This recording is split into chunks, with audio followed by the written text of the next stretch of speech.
स्वतंत्र पत्रकारिता को जीवित रखने के लिए हमें सब्सक्राइब करें, शेयर करें, लाइक करें और हमारा मोटिवेशन बढ़ाने के लिए आपका धन्यवाद।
राष्ट्रीय अध्यक्ष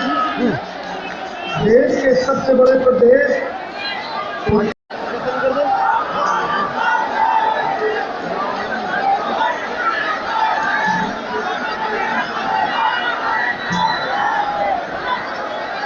चुनावी जनसभा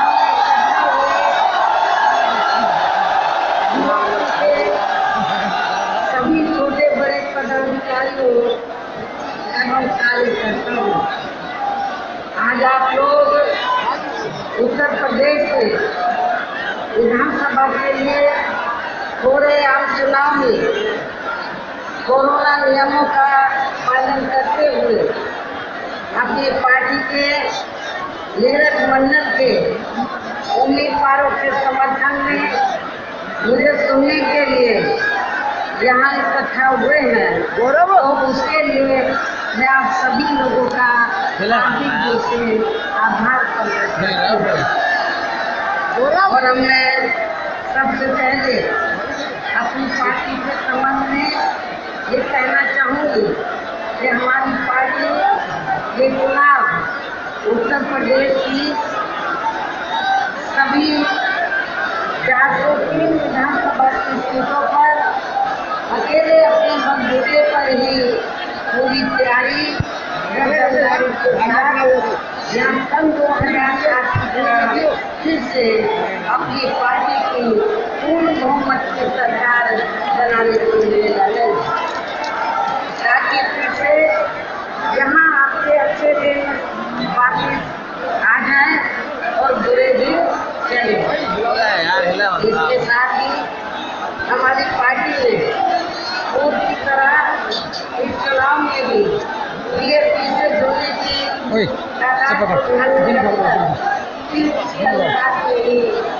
समाज के लोगों को और अब इस चुनाव में आप लोगों को अपना वोट कांग्रेस, बीजेपी, सपा या अन्य विरोधी पार्टियों को न देकर केवल अपनी एकमात्र विदेशी पार्टी बहुजन समाज पार्टी को ही देना क्यों जरूरी है, इसे आप लोगों को समझना होगा। हालांकि इस संदर्भ में आप लोगों को ये मालूम है कि आज़ादी के बाद शुरू में काफी लंबे समय तक केंद्र व उत्तर प्रदेश सहित देश के अधिकांश राज्यों में भी कांग्रेस पार्टी की ही अकेले यहाँ सरकारी रही, किंतु इनकी गलत नीतियों व गलत कार्यप्रणाली की वजह से ही अब ये पार्टी केंद्र के साथ साथ बहुत पहले ही यहाँ उत्तर प्रदेश की सत्ता से भी बाहर हो गई है। इसके साथ ही ये पार्टी जबरदस्त जातिवादी होने के कारण शुरू से ही हर मामले में यहाँ दलित, आदिवासी या अन्य पिछड़ा वर्ग विरोधी पार्टी रही है और अभी जिस कारण केंद्र में रही इस कांग्रेस पार्टी की सत्ता में इन वर्गों की मसीहा व भारतीय संविधान के मूल निर्माता परम पूज्य बाबा साहब डॉक्टर भीमराव अम्बेडकर को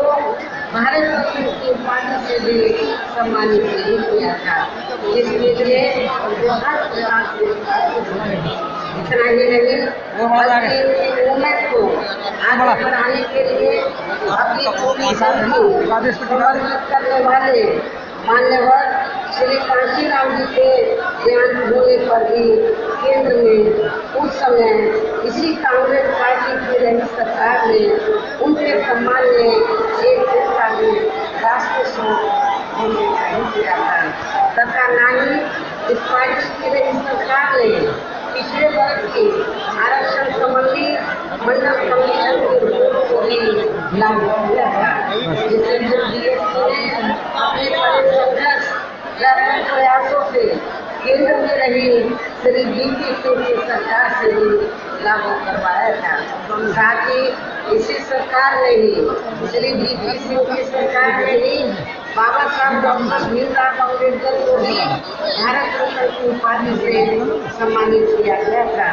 जो इनके अपार अनुयायियों की वर्षों से चाहत थी। लेकिन अब केंद्र व अधिकांश राज्यों की भी सत्ता से बाहर होने पर यही कांग्रेस पार्टी खासकर दलितों, आदिवासियों व अन्य पिछड़े वर्गों के वोटों की खातिर आए दिन किस्म किस्म की नाटकबाजी करती रहती है, जबकि इन वर्गों के मामले में इस पार्टी की सच्चाई तो ये है कि कांग्रेस पार्टी जब सत्ता में होती है और इनके अच्छे दिन होते हैं तो तब इस पार्टी को इन वर्गों का विकास का उत्थान आदि याद नहीं होता है तथा न ही इनको महिलाओं की भी भागीदारी याद आती है। इतना ही नहीं बल्कि इस पार्टी के बाद खासकर यहाँ उत्तर प्रदेश में सरकार व बीजेपी आदि की बड़ी सरकार में भी यूपी की जनता हर मामले में व हर स्तर पर काफी ज्यादा रुकी गई है।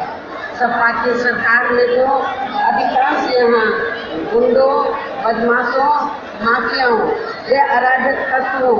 एवं सरेआम लूट खसोट करने वालों का ही राज है, जिसकी खास वजह से ही इस सरकार ने आए दिन यहाँ जाति व धर्म के नाम पर तनाव व दंगे आदि होते ही रही। प्रदेश में विकास के कार्य भी ज्यादातर यहाँ एक विशेष क्षेत्र व एक समुदाय के लोगों तक ही सीमित होकर है। खासकर दलितों व अति पिछड़े वर्गों के मामले में हर स्तर पर हमें उनका सोचेदार रवैया ही देखने को मिलेगा। जब समाजवादी पार्टी पावर में थी तो खासकर दलितों व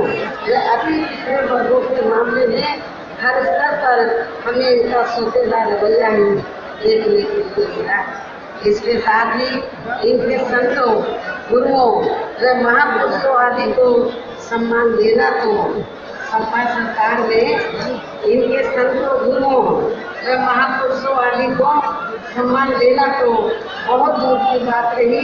बल्कि उनका विकास अनादर भी किया गया, जिसके अनेकों उदाहरण आप लोगों के सामने हैं। जैसे मैं आप लोगों को ये बताना चाहती हूँ कि जब यूपी में समाजवादी पार्टी की सरकार थी तो सपा सरकार जो अपने आज जो चुनाव के समय में अभी तो ये सरकार नहीं है, लेकिन आज समाजवादी पार्टी में जो जगह जगह ये कहती है कि सब समाज के हितों की पार्टी है और विकट सेक्शन के लिए बहुत काम किया है, मैं समझती हूँ कि इसमें सच्चाई समाजवादी पार्टी की सरकार ने विकट सेक्शन की उपेक्षा हुई हर मामले में हर स्तर पर, और एक संतों, गुरुओं और महापुरुषों का भी अनादर हुआ है। जैसे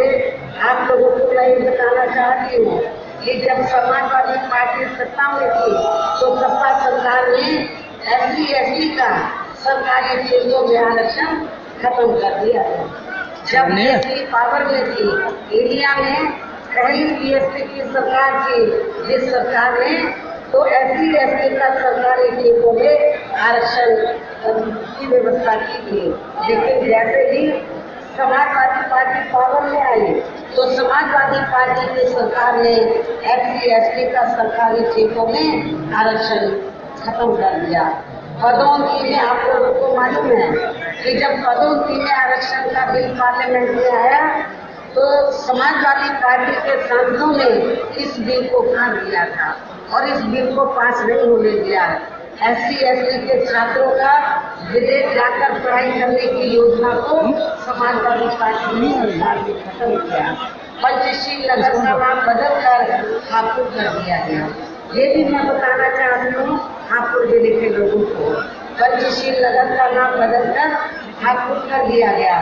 संत रविदास नगर का नाम बदलकर भदोई कर दिया गया सपा सरकार ने। भीमनगर का नाम बदलकर संपन्न कर दिया। छत्रपति शाहू जी महाराज मेडिकल कॉलेज का नाम बदलकर किंग जॉर्ज मेडिकल कॉलेज कर दिया। मान्यवर श्री कांशीराम जी कृषि विश्वविद्यालय बांदा का नाम बदल दिया गया। मान्य कोर्ट के निर्णय की आड़ में अनुसूचित जाति जनजाति के कर्मचारियों का गलत तरीके से विमोचन किया गया। सपा सरकार ने भी अनुसूचित जाति जनजाति के छात्रों का शून्य शुल्क पर प्रवेश समाप्त कर दिया। अनुसूचित जाति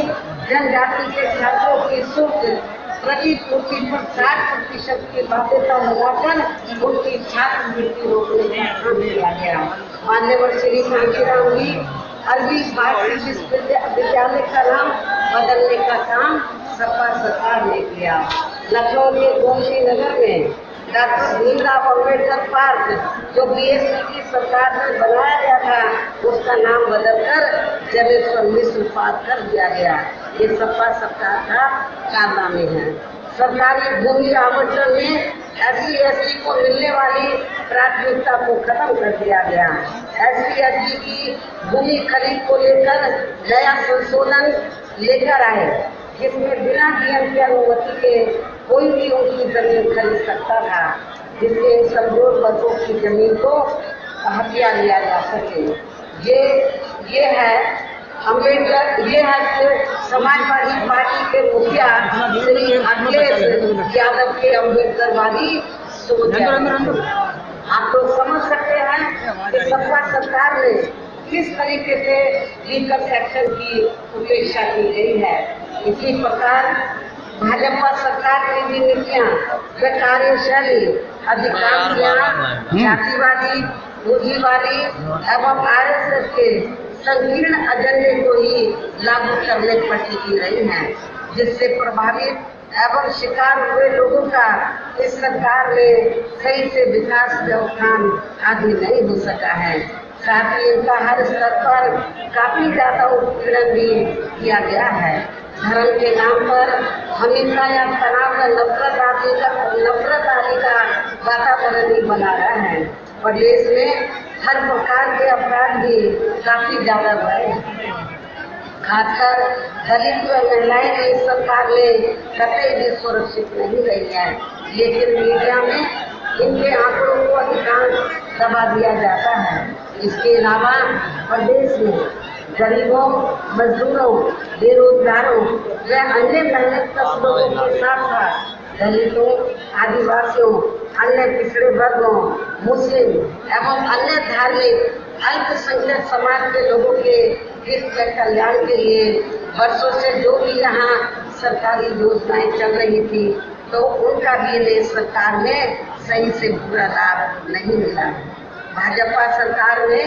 वर्तमान भाजपा सरकार में इसका सही से पूरा लाभ नहीं मिला है। खासकर दलितों व पिछड़ों को आरक्षण का पूरा लाभ नहीं मिल सका है, क्योंकि इन्होंने मतलब भारतीय जनता पार्टी की सरकार ने यहाँ बड़े बड़े सरकारी कार्य ज्यादातर प्राइवेट सेक्टर के जरिए ही कराए हैं, जिसके इनके लिए आरक्षण की कोई भी व्यवस्था नहीं है। सरकारी नौकरियों में भी इनका आरक्षण का कोटा पूरा नहीं किया गया है। मुस्लिम व अन्य धार्मिक अल्पसंख्यक समाज के लोगों के साथ तो बीजेपी की सरकार में अधिकांश पक्षपात वाला रवैया ही अपनाया गया। इतना ही नहीं बल्कि इस बार बीजेपी की सरकार ने अपर कास्ट समाज में से निर्देशक और बुद्ध वर्ग भी हर मामले में अपने आप को काफी ज्यादा अपेक्षित महसूस करता रहा। इसके अलावा आर्थिक नीतियों के कारण यहाँ गरीबी, बेरोजगारी व महंगाई आदि भी काफी ज्यादा बढ़ी है। खासकर चुनाव घोषित होने से पहले तो पूरे देश में डीजल, पेट्रोल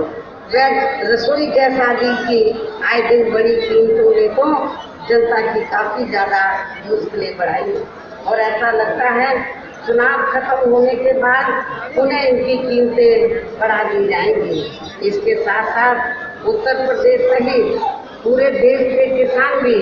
केंद्र सरकार की गलत नीतियों के कारण काफी ज्यादा दुखी व परेशान भी रहे और अभी भी परेशान है। और देश में बेरोजगार लोगों को रोजगार नहीं मिलने के कारण ही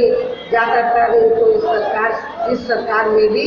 पलायन करना पड़ा है। कांग्रेस की आप लोगों को मालूम है कि आजादी के बाद लंबे अरसे तक कांग्रेस सत्ता में रही। यहाँ रोटी रोजी के साधन नहीं मिले, रोटी रोजी के लिए लोग पलायन करके चले और उसके बाद जब चाहे सपा पावर में आई हो, चाहे बीजेपी पावर में वर्तमान में चल रही है, तो इन सभी पार्टियों की सरकारों में रोटी रोजी के लिए यहाँ पर जो बेरोजगार लोग हैं उनको पलायन करना पड़ा। क्योंकि जब यहाँ की सरकारों ने रोटी रोजी के साधन नहीं दिए तो उनको पलायन करना पड़ा। यूपी में बहुजन समाज पार्टी की ही अकेली एक ऐसी सरकार थी कि इस सरकार में ना तो लोग पलायन करके गए बेरोजगार लोग, बल्कि जो दूसरे राज्यों में रोटी रोजी के लिए चले गए थे वो भी वहाँ से पलायन करके अपने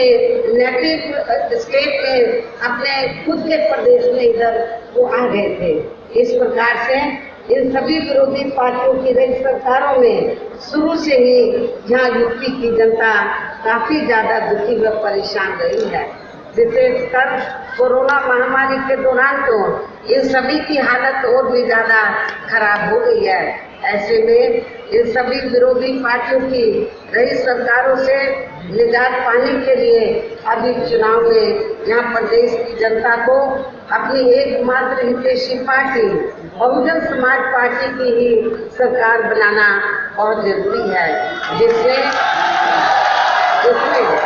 अपने चारों शासनकाल के दौरान बिना पक्षपात वे भेदभाव आदि के यहाँ कमजोर एवं उपेक्षित वर्गों के लोगों के साथ साथ सब समाज में से गरीबों, मजदूरों, बेरोजगारों, किसानों, व्यापारियों, कर्मचारियों, वकीलों एवं अन्य मेहनत कर लोगों के साथ ही युवाओं, छात्रों, महिलाओं व बुजुर्गों आदि के भी विकास एवं उत्थान के लिए अनेकों ऐतिहासिक व महत्वपूर्ण कार्य किए। वो कार्य फिर से जब हमारी सरकार बन जाएगी तो वो कार्य फिर से शुरू किए जाएंगे। इसके अलावा बीएसपी की रही सरकार ने दलित एवं अन्य पिछड़े वर्गों में जन्मे अपने महान संतों, गुरुओं व महापुरुषों आदि को भी विभिन्न रूपों में पूरा आदर सम्मान दिया गया है। जब बीएसपी यहाँ पावर में रही, जिनकी यहाँ सभी विरोधी पार्टियों की रही सरकारों में काफी ज्यादा उपेक्षा की गई है, लेकिन इनके सम्मान में जब बीएसपी पावर में आ जाएगी, पुनः पावर में आ जाएगी, तो फिर इनके सम्मान में आगे भी कोई कमी नहीं आने दी जाएगी। इसके साथ साथ बीएसपी की सरकार में पूर्व की तरह ही यहाँ सभी वर्गों,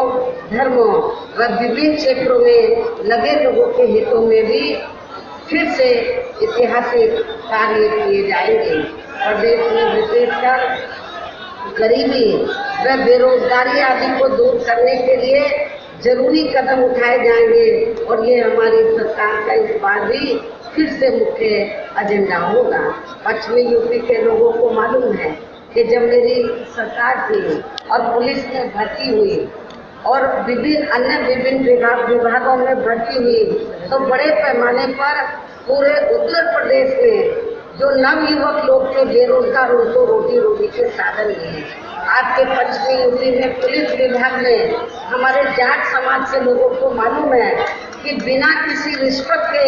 उनकी बड़े पैमाने पर भर्ती आगे भी इनका पूरा ध्यान रखा जाएगा।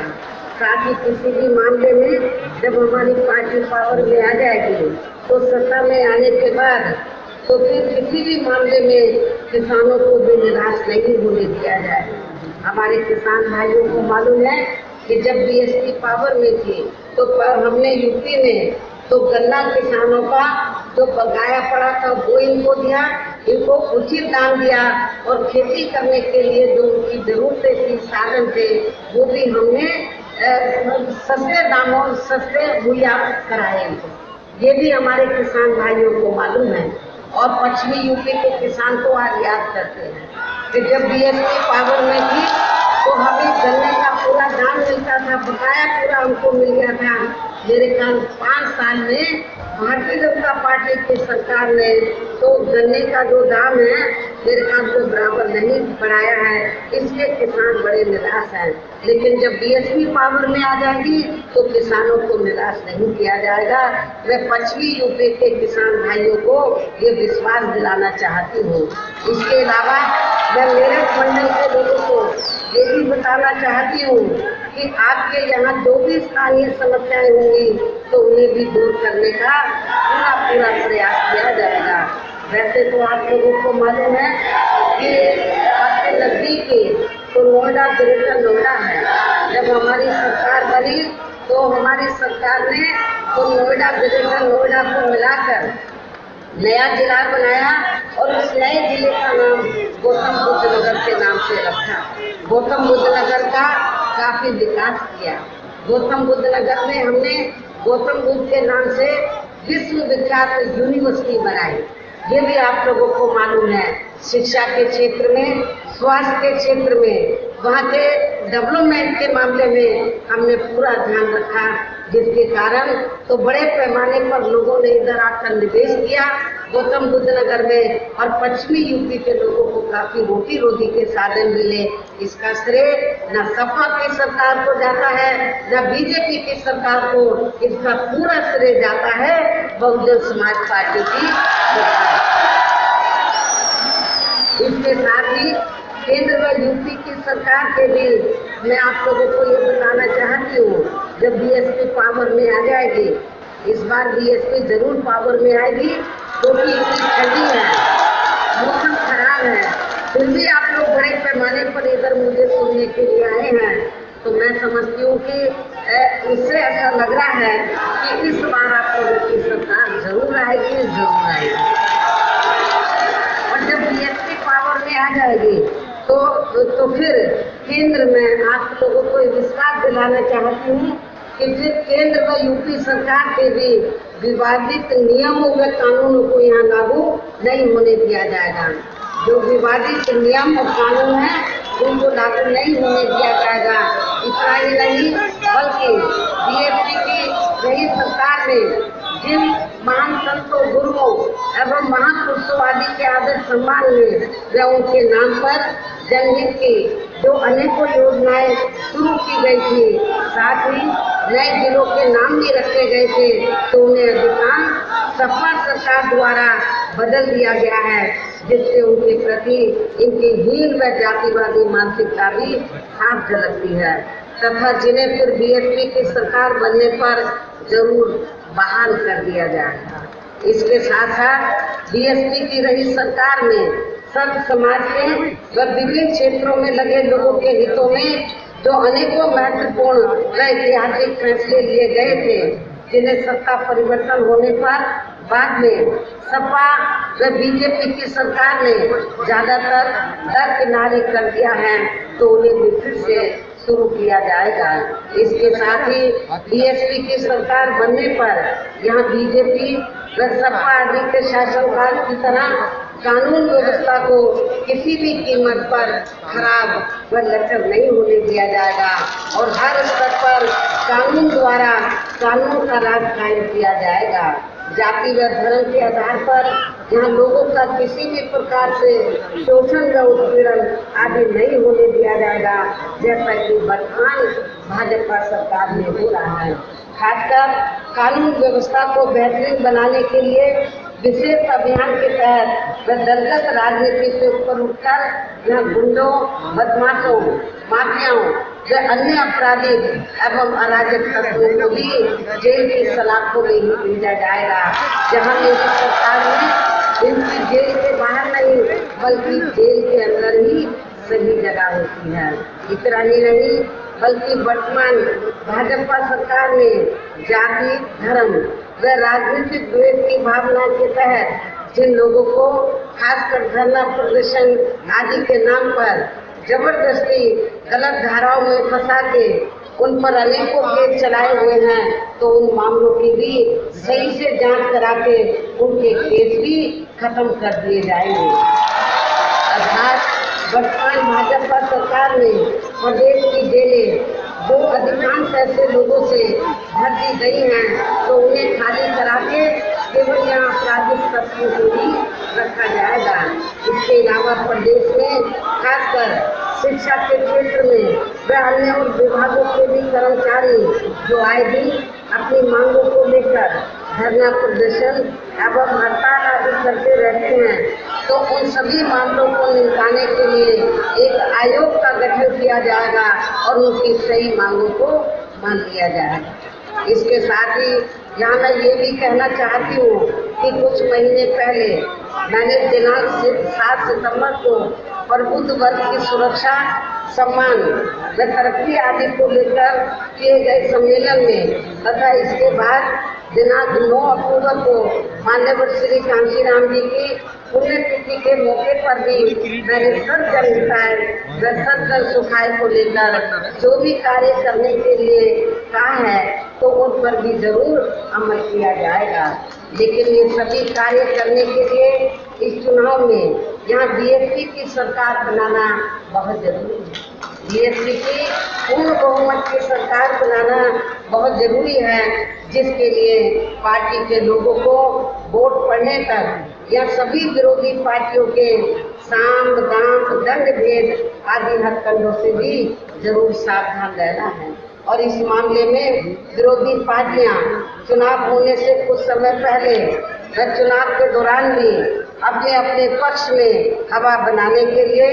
खासकर मीडिया व ओपिनियन पोल एवं सर्वे आदि का जो बड़े पैमाने पर गलत इस्तेमाल करती हैं, तो उससे आप लोगों को बिल्कुल भी गुमराह नहीं होना है। जैसे आप लोगों को मालूम है कि जब सन 2007 में यूपी में विधानसभा के लिए आम चुनाव हो रहे थे, तो उस दौरान तो ओपिनियन पोल और सर्वे, मीडिया के लोग ओपिनियन पोल और सर्वे क्या दिखा रहे थे सन 2007 के विधानसभा चुनाव में कि बीएसपी तीसरे नंबर पर रहेगी, ये दिखा रहे थे। लेकिन जब रिजल्ट आया तो रिजल्ट पलट गया, उल्टा हो गया, और जिसको तीसरे नंबर पर बीएसपी को कह रहे थे, बीएसपी पहले नंबर पर आ गई, जिसको पहले नंबर पर कह रहे थे। तो आप लोगों को पूरी मेहनत करके, रात दिन मेहनत करके, तो अपने उम्मीदवारों को जिताकर यहाँ अपनी सरकार बनाना है और इनके ओपिनियन पोल और सर्वे को आप लोगों को खारिज करना है, और ये सब आप लोगों के हाथों में। इसके साथ ही पूर्व की तरह इस चुनाव में भी विरोधी पार्टियों ने विभिन्न रूपों में जो अपने हवाई व प्रलोभन भरे चुनावी घोषणा पत्र आदि जारी किए हैं, जिन्हें सत्ता में आने के बाद ये पार्टियां अधिकांश अमल में नहीं लाती हैं, तो उनके बहकावे में भी आप लोगों को कतई नहीं आना है। जबकि इस मामले में बीएसपी किसी भी चुनाव में विरोधी पार्टियों की तरह अपना कोई भी चुनावी घोषणा पत्र आदि जारी नहीं करती है, क्योंकि बीएसपी कहने में बहुत कम बल्कि कार्य करके दिखाने में भी ज्यादा विश्वास रखती है। और ऐसा हमने यहाँ यूपी में अपनी चारों नई सरकारों के दौरान करके भी दिखाया है। इतना ही नहीं बल्कि हमारी पार्टी की चारों नई सरकारों ने प्रदेश में बिगड़ी हुई कानून व्यवस्था को सुधारने के साथ साथ प्रदेश के विकास व आम जनहित के लिए जो असंख्य अति महत्वपूर्ण कार्य किए हैं, वो अभी तक यहाँ किसी भी विरोधी पार्टी की सरकार ने नहीं किए हैं, बल्कि ज्यादातर उन्हीं ही कार्यों के नाम व स्वरूप आदि बदलकर अब विरोधी पार्टियों की सरकारें उन्हीं को ही बुनाने में लग रही हैं। और इस मामले में आप लोगों को ये मालूम है कि बीएसपी की रही सरकार गौतम बुद्ध नगर के जेवर क्षेत्र में ताज इंटरनेशनल एयरपोर्ट व एविएशन हब एवं नोएडा से बलिया तक 8 लेन की गंगा एक्सप्रेसवे आदि परियोजनाओं के द्वारा यूपी में रोजगार व विकास को नया आयाम दे रही थी जब बीएसपी की सरकार थी, आप लोगों को मालूम है। लेकिन इनकी पूरी तैयारी के बावजूद भी उस समय की हमारी पूरी तैयारी हो गई थी, जेवर एयरपोर्ट बनाने का भी, एविएशन हब का भी, और ये बलिया तक 8 लेन की जो गंगा एक्सप्रेस वे वो भी सब पूरी तैयारी हो गई थी, पूरा प्रारूप तैयार हो गया था। लेकिन इनकी पूरी तैयारी के बावजूद भी उस समय केंद्र में कांग्रेस पार्टी पावर में थी, हमने उधर फाइल भेजी, लेकिन कांग्रेस ने उसमें अड़ंगा लगाकर तो इन कामों को नहीं होने दिया। हमारा सहयोग करने की बजाय असहयोग का कार्य किया। पहले सपा व अब भाजपा सरकार का कार्यकाल गुजरने के बाद हमारी पार्टी जब सत्ता से बाहर हो गई, उसके बाद सपा पावर में आई, बीजेपी पावर में आई। पहले सपा और वह अब भाजपा सरकार का कार्यकाल गुजरने के लगभग 1 दशक बाद इन महत्वाकांक्षी योजनाओं का शिलान्यास हुआ है, केवल शिलान्यास हुआ है, जबकि विकास के ऐसे कामों को समय से शुरू होकर अब तक पूरा भी हो जाना चाहिए था। किंतु अब चुनाव के समय इनकी नींव रखे जाने पर सरकार की नीयत व नीति पर शक उठाना स्वाभाविक है। ये केवल इनके चुनावी हथकंडे हैं, इसके सिवाय कुछ भी नहीं है। केवल ये शिलान्यास करते हैं, घोषणाएं करते हैं और काम को जमीनी तौर पर अमली जामा नहीं कराते हैं। और ये जो मैंने कुछ कामों का जिक्र किया जो बड़े बड़े काम थे, और इससे बड़े पैमाने पर पश्चिमी यूपी के लोगों को रोजी रोटी के साधन मिल जाते। ये जो यदि उस समय सेंट्रल में कांग्रेस की सरकार इन कार्यों में रोड़े नहीं लगाती तो मेरे ख्याल के सारे काम शुरू हो जाते और पश्चिमी यूपी के लोगों को बड़े पैमाने पर यहाँ रोजी रोटी के साधन मिलते। लेकिन केंद्र कांग्रेस ने ऐसा नहीं किया और बाद में सपा और भारतीय जनता पार्टी की सरकार भी केवल वो फाइलें घुमाती रही। और जब अब चुनाव नजदीक आ गया, यूपी का जैसे ही चुनाव नजदीक आने वाला था तो केवल फॉर्मेलिटी पूरी करके कि हम शिलान्यास करके हम ये बना रहे हैं वो बना रहे हैं, लेकिन किया कुछ नहीं। यदि इनकी नीयत साफ होती तो 5 साल के अंदर ये सारा काम हो जाना चाहिए था, जो नहीं हुआ है। इन्हीं जरूरी बातों के साथ ही अब मेरा यही कहना है कि आप लोगों को इस चुनाव में अपने हित व कल्याण के लिए या फिर से यूपी में बीएसपी की सर्वजन हिताय व सर्वजन शिकायत के मुद्दों पर आधारित सरकार बनाना बहुत जरूरी है। और इसके लिए पार्टी के लोगों को वोट पड़ने वाले दिन कोरोना नियमों का भी पालन करते हुए सबसे पहले सुबह उठते ही व समय से अपने अपने पोलिंग बूथों पर अपना वोट डालने के लिए जरूर जाना है। इसके साथ ही आपका वोट अन्य कोई व्यक्ति ना डाल सके, इसका भी आप लोगों को खुद भी ध्यान रखना है। इसके साथ साथ अपनी पार्टी का कोई भी वोट पड़ने से ना रह जाए तो उसका भी पार्टी की हर पोलिंग बूथ की कमेटी को विशेष ध्यान रखना है। और अब मेरी बीएसपी के लोगों से यही अपील है कि पार्टी ने यहाँ पे मेरठ मंडल में जिन भी विधानसभा की सीटों पर अपनी पार्टी के उम्मीदवारों को चुनाव के मैदान में उतारा है, जो यहाँ आप लोगों के बीच में यहाँ मौजूद हैं। हमारे मेरठ मंडल के बीएसपी के प्रत्याशी तो यहाँ आपके सामने इधर मंच पर मौजूद हैं। मेरी आप लोगों से पुरजोर अपील है कि मेरठ मंडल के बीएसपी के इन सभी प्रत्याशियों को आप लोग वोट वाले दिन अपनी पार्टी के हाथी चुनाव चिन्ह के सामने वाले बटन को दबा के इनको आप लोग जरूर जिताएंगे। और फिर से आपको यहाँ सन 2007 की तरह ही बीएसपी की अपनी पूर्ण बहुमत की सरकार जरूर बनाना है। तभी फिर प्रदेश में अमन चैन कायम होने के साथ साथ यहाँ सभी धर्मों, अन्याय, अपराध, भय व भ्रष्टाचार मुक्त एवं विकास युक्त वातावरण भी पैदा हो सकता है तथा तभी फिर यहाँ परम पूज्य बाबा साहब डॉक्टर भीमराव अम्बेडकर एवं मान्यवर श्री कांशीराम जी आदि का भी सपना सही साकार हो सकता है। इस उम्मीद के साथ ही मेरा यही कहना है कि अब आपको जो मैंने एक नारा दिया है, अब आपको हर पोलिंग बूथ को जिताना है, बीएसपी को सत्ता में लाना है। आप लोगों को हर पोलिंग बूथ को जिताना है, बीएसपी को सत्ता में लाना है।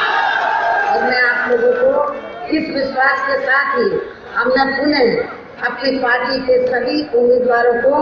जिताने की पुरजोर अपील करते हुए अपनी बात यही समाप्त करूं। लेकिन इससे पहले मैं आप लोगों से ये दरखास्त करना चाहती हूँ कि अब वोट पड़ने के लिए समय बहुत कम रह गया है, तो वोट पड़ने तक तो विरोधी पार्टियां किस्म किस्म के साम दाम दंड भेद हथकंडे इस्तेमाल करके तो आप लोगों को गुमराह करने का ये विरोधी पार्टियां प्रयास करेंगी। लेकिन आप लोगों को गुमराह नहीं होना है, बल्कि आप लोगों को तो मेरठ मंडल की जितनी विधानसभा की सीटें हैं, हर विधानसभा में तो हमारी पार्टी ने जो पोलिंग बूथ की कमेटी बनाई है, तो हर पोलिंग बूथ की कमेटी की ये जिम्मेवारी बनती है कि वो सेक्टर और विधानसभा की कमेटी की देखरेख में अपनी पार्टी के उम्मीदवार को जिताने का पूरा प्रयास करें। और मैं खास तौर से विधानसभा की कमेटी को, सेक्टर की कमेटी को और पोलिंग बूथ की कमेटी से मैं पुरजोर अपील करती हूँ, यदि आप लोग इस चुनाव में अपनी जिम्मेवारी को ईमानदारी निष्ठा से निभा लेते हैं तो फिर हमारा उम्मीदवार कोई हार नहीं पाएगा। सारे के सारे उम्मीदवार को चुनाव जरूर जीतेंगे। और जब हमारी पार्टी के मेरठ मंडल के उम्मीदवार जीतेंगे तो उसका श्रेय तो मैं पार्टी के वरिष्ठ लोगों को नहीं दूंगी, इसका श्रेय मैं उम्मीदवारों को नहीं दूंगी, बल्कि जो पोलिंग बूथ की कमेटी है, विधानसभा की कमेटी है, सेक्टर की कमेटी है, तो उसका श्रेय इसलिए मेरा पोलिंग बूथ की कमेटी के लोगों से खास दरखास्त है कि आप लोग पूरी ईमानदारी निष्ठा से तो अपने इन सभी उम्मीदवारों को जिताएं। और बीएसपी का जो हाथी चुनाव चिन्ह है, हाथी चुनाव चिन्ह के सामने वाले बटन को दबाकर इनको भारी वोटों के अंतर से जरूर जिताएं। इस रस्मी के साथ ही अब मैं अपनी बात यही समाप्त करती हूँ। जय भीम, जय भारत। जिंदाबाद, जिंदाबाद, इंडिया कम्युनिस्ट करो, इंडिया वादिल रहो, खुदाई मोदी जिंदाबाद, खुदाई मोदी जिंदाबाद, खुदाई मोदी जिंदाबाद, इंडिया कम्युनिस्ट करो, इंडिया वादिल रहो, इंडिया कम्युनिस्ट करो, इंडिया वादिल रहो।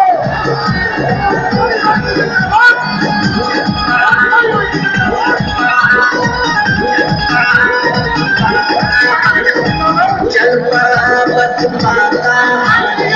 लग रहा था हरी हाथी, चल पड़ा बस माता हाथी लग रहा था हरी